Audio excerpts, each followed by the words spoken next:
So what is going on with that red tribe? You think there's not a lot of strategy shown? Well, there's more than you think. You just got to know how to read between the lines. And don't worry, I got you covered. I read between the lines for you, and I'm going to tell you.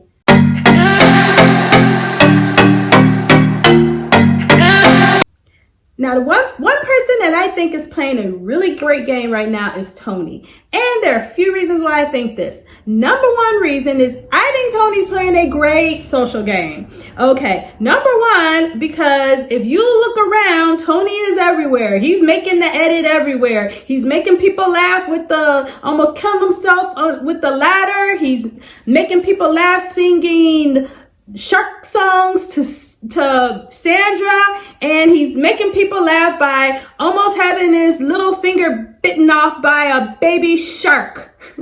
Okay, and of course, you know, he didn't have his hand almost bitten off, so what does he do? He says, oh, the shark didn't bite me, so let me feel his teeth because, you know, I want to see what it feels like. I didn't get to feel it. Come on, Tony. You know what? You're entertaining, and you're not just entertaining us, the viewers, but you're entertaining the people out there, and that's good for your social game because they might give you $1 million in the end because they're not feeling threatened by you right now because you're not running off looking for idols. So you know what? You might just realize that you don't have to run off looking for idols. You can just play a really good social game, and then later on, maybe you can sneak off and run and look for idols. So I think that he's doing a really good job. And he got a really strong alliance with Sarah. She trusts him. She trusts him enough to tell him about the advantage. And the biggest sign of trust that Sarah showed Tony. Now, you know, you have a trust of your alliance when that person wants your spittle on their forehead. I mean, you can't get any closer than that. I mean, that's even tighter than mixing blood together and becoming blood brothers. Okay, that's tighter than the whole Cops Are Us blue to the end. I mean, I'm telling you, there's not one person's spittle that I want on my forehead, including my husband, and that's my husband. So I'll tell you right now, that shows a whole lot of trust. So I think that he's playing a good game. I'm hoping that by his social game, he is getting closer to other people. So he can kind of pull other people into his alliance and get them to really trust him. I think that that's a really great idea. And even more than that, I haven't heard his name come up. The only name that we really heard come up was Sandra's name by Tyson. When Tyson goes to the Godfather, Yul, and tell Yul, because you know Yul is running the show. It's like everybody around there knows who's running the show. They know it's Yul, and so they have to go to Yul to let him know what strategy they should take, who they should vote off. Well, Yul, this is who I think we should target. So they're going to Yul and telling Yul what they should do. That's like awesome. You've got Yul and you got Sophie. You have Kim giving half of the idol to Sophie, who's aligned with Yul, who everyone is coming to try to vote out other people. I mean, you can tell the guy is in charge, and he's not like the threatening type of person. He's not like the domineering type of in charge like Boston Rob. He's just in charge of the tribe. So, and he does it in such a nice way because he is a really nice guy, and he is very, very, very intelligent. And so people are just like not threatened by him at all. He's gonna like not threaten all the way up to the end. But yeah, I think that Yul is playing a great game, and Sophie as well, because they're both aligned together and they both have people trusting them. I think it might be to Yul's interest to keep that alliance together with Kim, to kind of like protect her a little bit and then kind of bring her in if you need her. But it seems like he's more so leaning towards Sandra because he trusts Sandra, obviously, more than he trusts Tyson, because he'd rather have Sandra around. Now, Sandra, obviously, is because, like, as he says, she's feeding them, which obviously means a lot to him. Sandra goes and she gets this volleyball net and she's taking it and she's making a fish net and she's putting it in the water to catch a shark.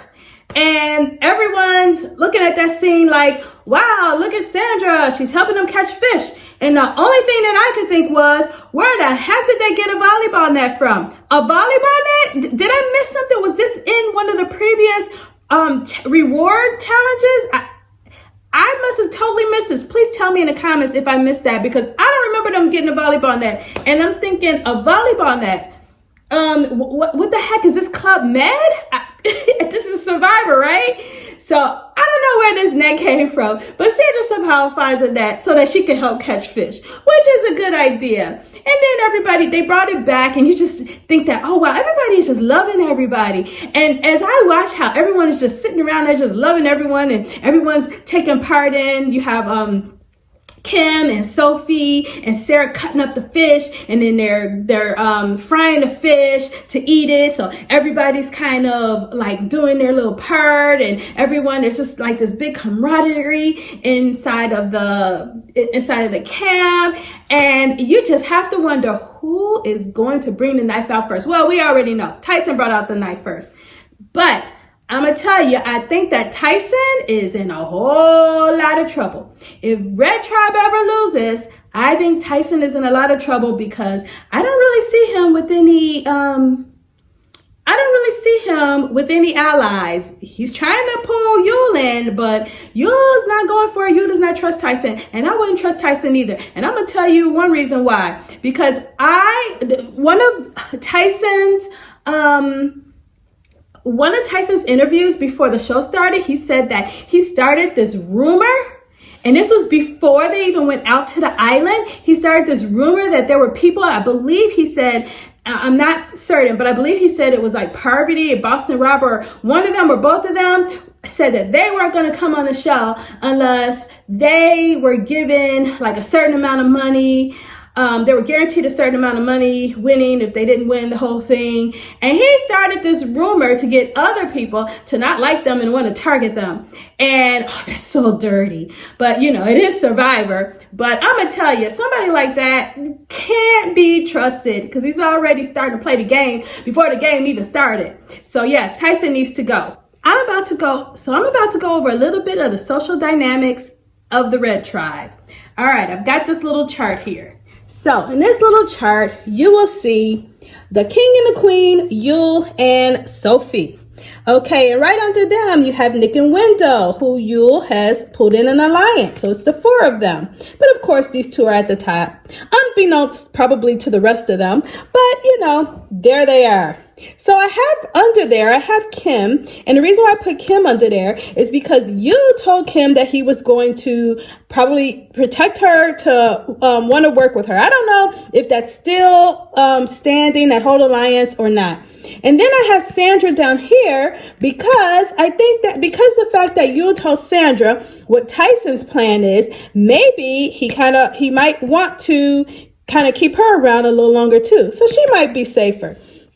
Then you have Sarah and Tony, and they're in alliance together, and I put them right under Sandra because they might possibly try to work with Sandra. Sandra and Tony kind of made amends in the beginning of the show, so Sandra might be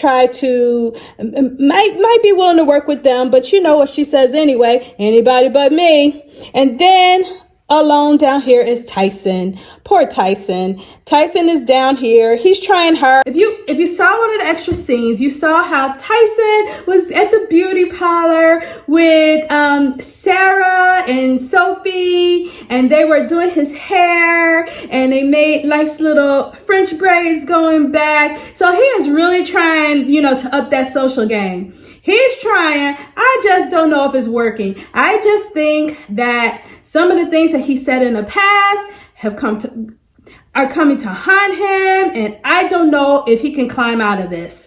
But we shall see. Those are my thoughts for the Red Tribe for episode 3. Not a lot going on, but a little more in that social game aspect than you would have thought about. Next time, I'm going to tell you my thoughts about everyone's strategy and their next strategic move. So if you want to be notified of that, press the subscribe button. Please press like button if you liked the video. And I'm guessing if you made it this far to the video, you probably liked it. And give me a comment. What do you think about the things that I said? Do you agree? Do you disagree? Just let me know. I want to hear. So until next time, bye, Survivor lovers.